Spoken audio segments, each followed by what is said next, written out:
Thank you. Oh, and Lovy, right on cue. Bam. Put that drink down and come on up. Ladies and gentlemen, Lovy, give it up for him. How are you, sir? Fine, sir. How are you? Good. So, Knife Party, Iggy Azalea.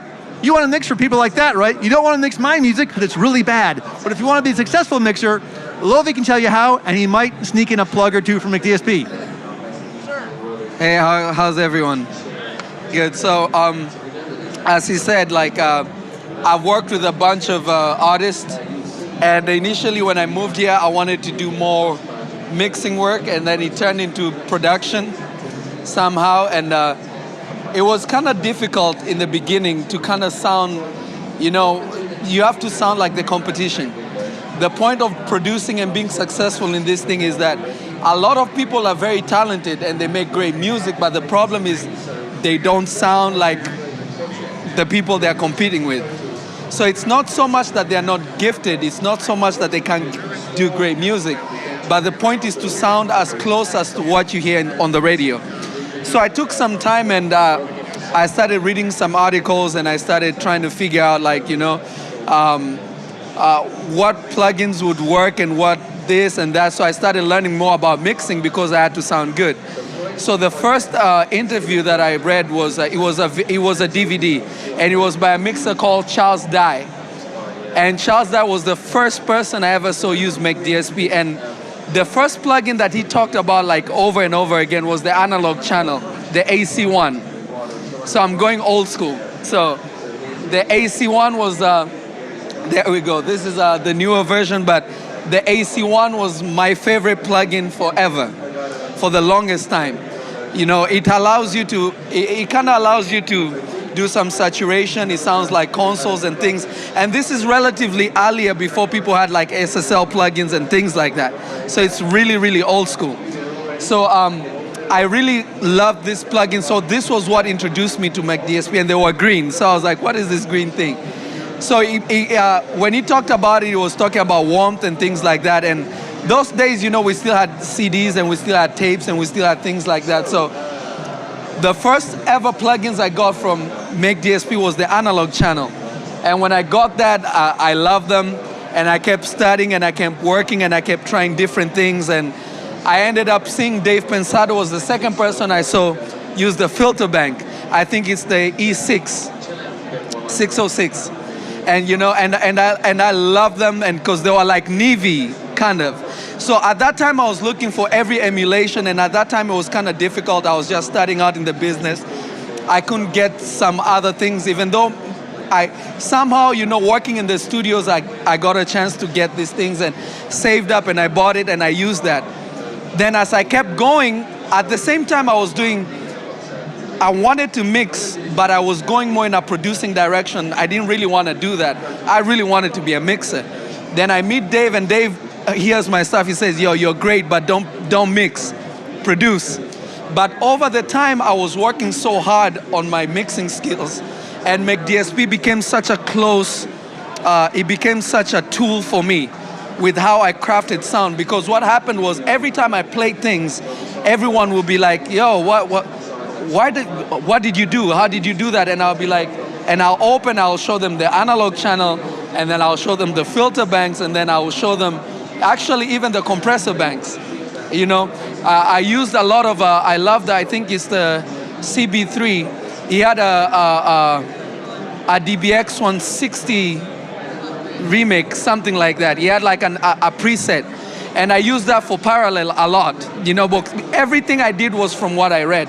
So I know I'm going like into a lot of things, but I'm just showing you that I'm a real user of this plugin. So I used that for a while, and everyone would ask me, what are you doing? What are you doing? And finally I got on the ML4K.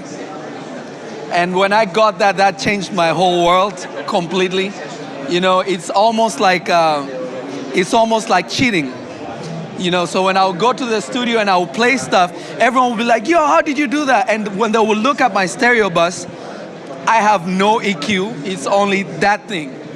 You know, it's only that. And my first placement I ever got, which was my first single, was with Iggy Azalea and T.I. I produced Change Your Life. And what made it happen was really simple. I was at the studio and people are playing different things. And you know, when you're coming up, remember when you're sending tracks or you're producing songs, remember Timbaland is sending tracks. You're not the only one. Everyone, even the guys at the toppest level of the game, they are trying to get the song on the radio just as bad as you do. They are not satisfied at all. And it's not what people think, like, you know, it's relaxing. No, you really have to work hard. So I cheated a lot. I won't lie to you. The ML4K made me sound like a pro when I really wasn't. But you know, they're so intuitive that makes you, you know, come across really easy. So what I did was, I played a track and I played it for the Messengers, amazing production team. They actually gave me my first shot. They did the song Rude. It was a big summer song, you know, and I played it for Nasri. He's a songwriter, and he was like, yo, wait, what? Why does it sound so good? So they started writing, and then Adam, who is his partner, who's a producer engineer, sat down and was like, yo, can you open up the session? Can I see what you did? And so I opened up the session, and he's looking through, and he's not seeing anything crazy. He's like, why do you have that? I said, just bypass it. As soon as I bypass it, everything like falls apart, you know? Everything is just collapsed. So what I did was, like, even printing the stems to actually send to mix, we had to print what we did with the ML4K. That's how much part of the sound it is. I remember, like, my friend here, Mike Dupree, who's here with me also, he's worked with T.I., with a lot of people. When he moved to LA, I remember the first time he came to the studio, he kept asking, yo, what's that green thing that you keep sneaking? And, you know, and I told him, like, it was the ML4K. So everything about these plugins, what I love about them is that they don't try to sound like anybody, but they're their own thing, but they give you a little bit of everybody at the same time. But they're really their own beast. I've never heard anything that sounds like it.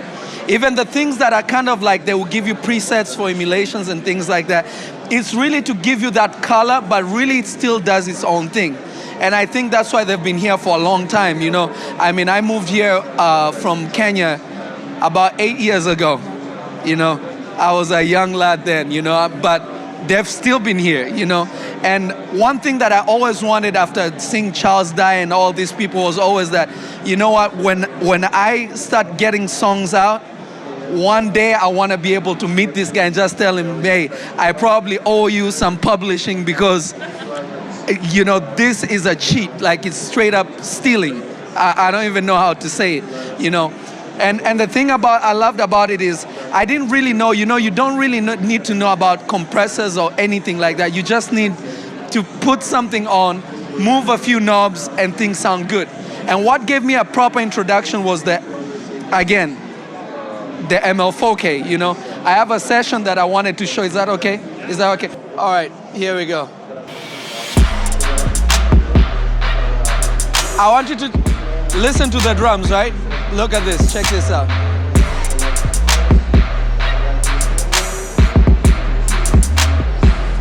If I mute this already, if you're listening to how everything is interacting together, you'll notice immediately this guy goes out, everything kind of falls apart immediately. Watch this. I want you to listen to just the thumb. Focus just on the thumb.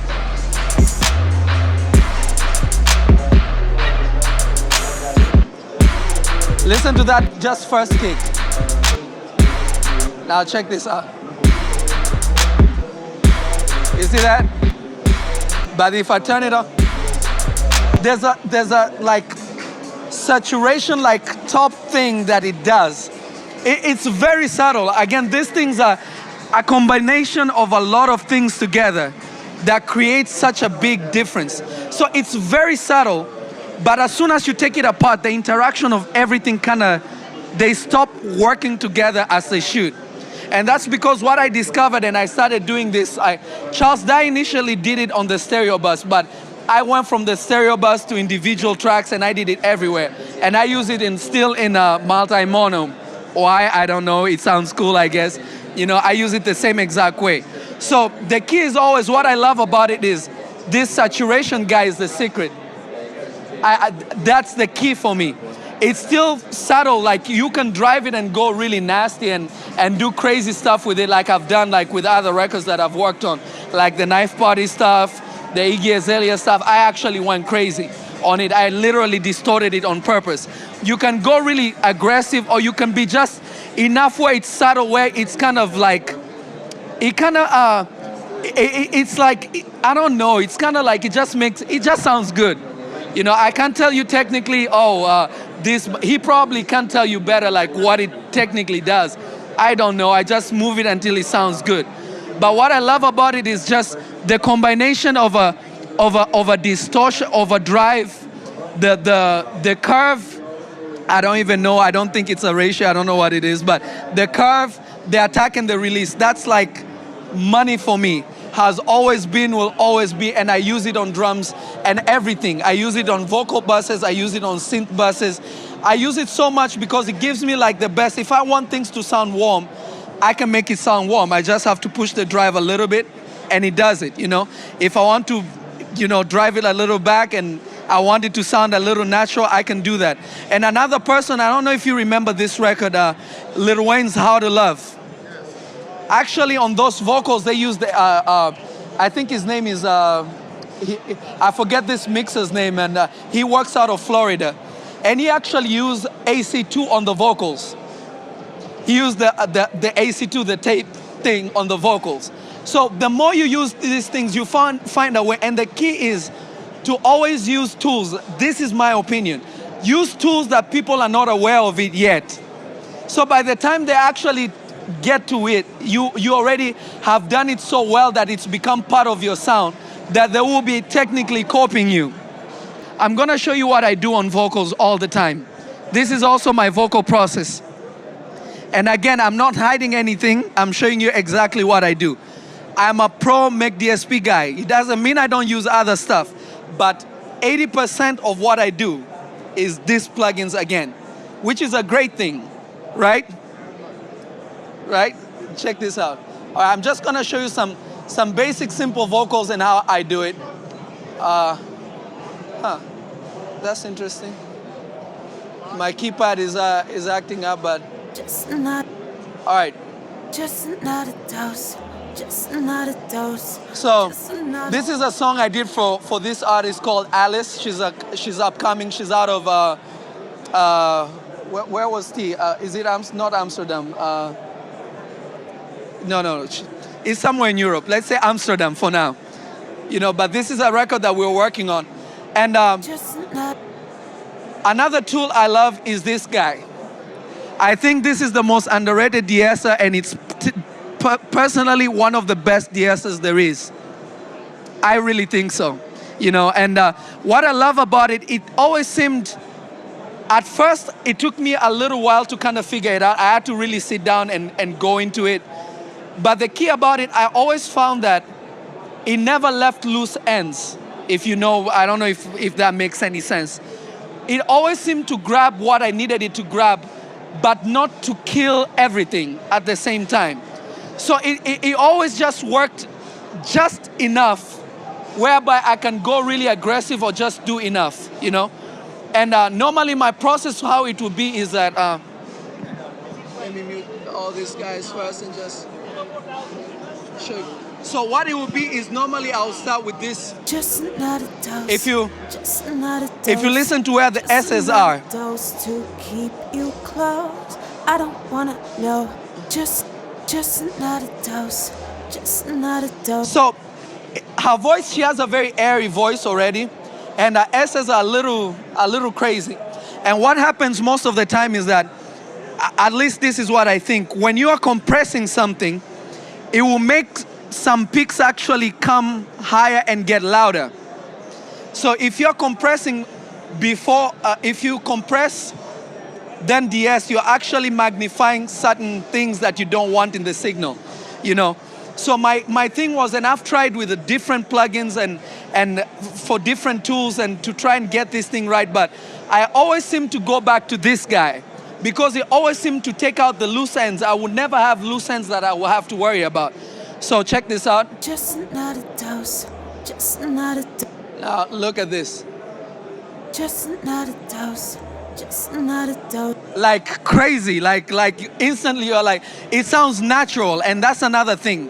A lot of the DSs, when I use them and you hit them a little hard, and if you look how hard I'm hitting it. Just another dose. I'm hitting it about 6 dB, you know? That's a lot for DSing. That's like too much, you know? But this guy is very forgiving. You know, he's very forgiving because he does everything musically. So when I do that and I'm knocking off about 6, you know, it's a side chain. So really it's like you're compressing only that signal. So immediately when you listen to that, you realize that it still sounds natural. It doesn't sound like she has a lisp, which happens many times when you're like DSing a lot. Things sound like they sound just, you know, it kind of removes some of the natural. But when you do this, just another dose, just another dose, just another dose. you know, it's just like, it just smoothens, it just does like the curve just perfectly, you know.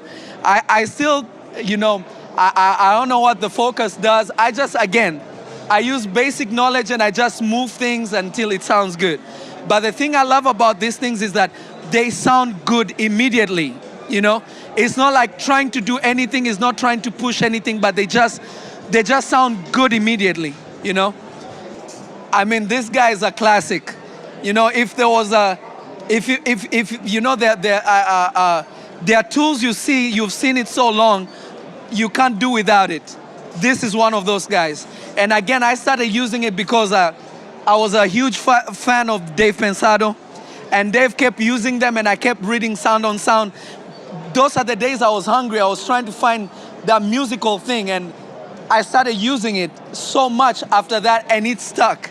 Every time I do vocals, when I want to make things sound sweet, I jump to this dude immediately, you know. So my process is normally I would DS, go into filter, you notch out some stuff, have a compressor in the chain,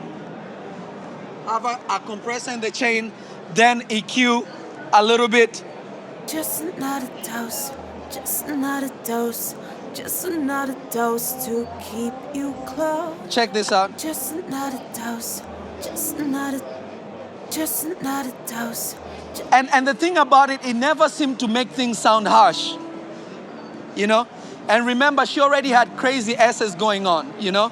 And I'm still hitting, I'm still doing 12K by 4 dBs. So I'm really pushing it, you know? But everything is so musical that it's not making things sound, you know, there are some times when you're trying to make things like be airy, it kind of gives you that feel. Again, you see, I'm doing like this weird expressions because everything for me, it's so musical. I would like to react how I feel, you know? So again, it doesn't make things sound harsh. And you see, I'm doing 3 dBs at 1,600K, you know? Still, just another dose. It made the vocals come forward, but it's not harsh. And that's the point of it, because the vocal already sounds good. I don't need to reinvent the wheel. I don't need to do anything like that. And then the next thing that I normally do after that, I go into this guy. Now, what I love about this dude, and I remember when I got my hands on this guy, because the compressor bank was another favorite bunch that I always used. I always use that thing, especially for drums, because he had emulations, preset emulations, if I should say. Before anyone, I don't think by then there was any DBX kind of emulation thing on the market. There was nothing. I personally think, maybe I may be wrong, but Colin may be the first guy to actually go after these things and still give them his own taste, his own color. I think so. You know, if you look at like the analog channel, he had, I think, the first console, the second console, because Charles was saying, this sounds kind of like a Navy, this sounds kind of an SSL thing. He was already far ahead of the curve. But the thing I love about it is still left things, he still put his personality in there, his taste, and that's the point. Remember, we are all looking for the it factor, and the it factor is in its perception. Like an example, he loved the plugin so much, and McDSP worked on it and created this cool thing. But that was their interpretation of music. And they were so good that I fell in love with it and I incorporated it in what I did. And now I have a little bit of him and me together on something. You know, you think the mic pre you love, you think it sounds good because you've been told it sounds good and you've heard things on it and you believe that it sounds good. You get what I'm saying? So when I got this compressor, what I loved about it is I didn't have to try and match every compressor that I was trying through a song to see if it works. I didn't have to pull this compressor and that compressor and try to match the ratios because no two things actually sound the same. Even just like, I mean, I love gear too. I have a bunch of outboard stuff, but no two Neves sound the same. No two Pultec sound the same. They will be slightly different, and that's just how things are. But what I love about this guy is that let me confess, my go-to compressor is this dude. I don't know what it is. I love it and I use it all the time. But when I'm working on a different song, sometimes what you love the most will not always work for what you want to do. The best thing about it is if you could just flip through the same setting, the same overhead, the same everything, but a different flavor, I mean, it doesn't get any better than that. I personally don't think it gets any better than that. So I'm just gonna do like a little demonstration. I'm gonna play just the verse and show you what I'm doing with it. Hopefully you can hear. So I'll start with my basic guy that I go to all the time.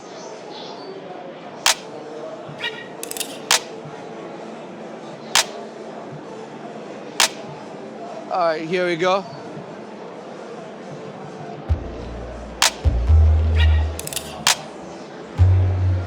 So check this out. I want you to just listen to her verse and what is happening with the verse. As I flip through compressors, right? Look at this. Just another dose, just another dose, just another dose to keep you close. I don't wanna know, I don't wanna know, I don't wanna know why you won't give me more. Just another dose, just another dose, just another dose to keep you close. I don't wanna know. So it's like having the best of every cloth. It's like if you could just stand on the mirror and I feel like dressing like this and do this and it changes. And it changes without actually going through a million things, you know? Easily and smoothly and just perfectly. And again, I like to do things in context. So when I'm trying things, and that's what I love about these plugins again, is I don't need to get a million things together and bypass and audition. I mean, I'm auditioning plugins that have different colors in one thing. All I'm doing is just flipping, changing. You know, like I play video games. I love Grand Theft Auto, right? It's like when you're like standing, you know, you're trying to get new clothes. He just stands there and you're just flipping through outfits. So it's the same thing. I don't know if it makes sense. You know, everything for me is so visual, you know, and I'm gonna solo the vocal. And do I still have a little time, or am I good on time? Am I good on time? Oh, yeah. All right, so check this out. So the two guys that I always use is these two guys. Is this guy and this dude. With this guy, I don't know. He always makes everything sound like right here. Somehow. I don't know what it is. When I'm doing like a more pop, like acoustic thing, I find myself going to this guy because he makes things sound so airy and so beautiful. He has like I almost feel like he has like a curve from 1K maybe to, it kind of does this, you know, it kind of does like it kind of opens up. So with this record, for me personally, what I loved about it is I flipped through my favorite guys and they didn't really work, and I ended up on this guy and he was perfect. And at the same time, it wasn't something I go to all the time. But now with this record, just because I could flip and do this, I didn't have to settle for what I love. I settle for what works for the song, what sounds for the singer. So again, I went on this thing. So what I love again about everything about McDSP, to me they're so intuitive. I mean, for you to do this, it's a no-brainer. I don't have to think again, oh, let me set the attack like this, and all I have to do is just switch and see how they'll behave back to back to back. So that's the key about it and what I love about them. So in everything that I've done and every song that I've produced, they've been such a big part of it. For me, Colin, can I borrow you for a second? Please come. For me, this is like a great honor to use his plugins and to use the company's creations. And it's really literally, these plugins changed my life. I am honestly saying it, and I'm not even playing. And when I talked to Derek, I told him the same thing. I told him, listen, I probably owe Colin some publishing because I literally made a career out of the ML4K. I don't use anything on my stereo bus. The main thing that you will always find, you will find a lot of other things, but the ML4K is always there. I mean, you saw I didn't even need to use an EQ. Technically, there was no EQ there. You know, but just using the ML4K, I can already get results, especially if you're doing EDM stuff, if you're doing like a lot of compression and a lot of multi-band, you know, compression goes on. So this is a great tool for any kind of genre of music you're doing. So Colin, this is an honor to be here. It's an honor to be invited. Please give him a hand, people. Let's give it up for Lovy, please. Yep. Give it up for the gentleman who's been talking to you.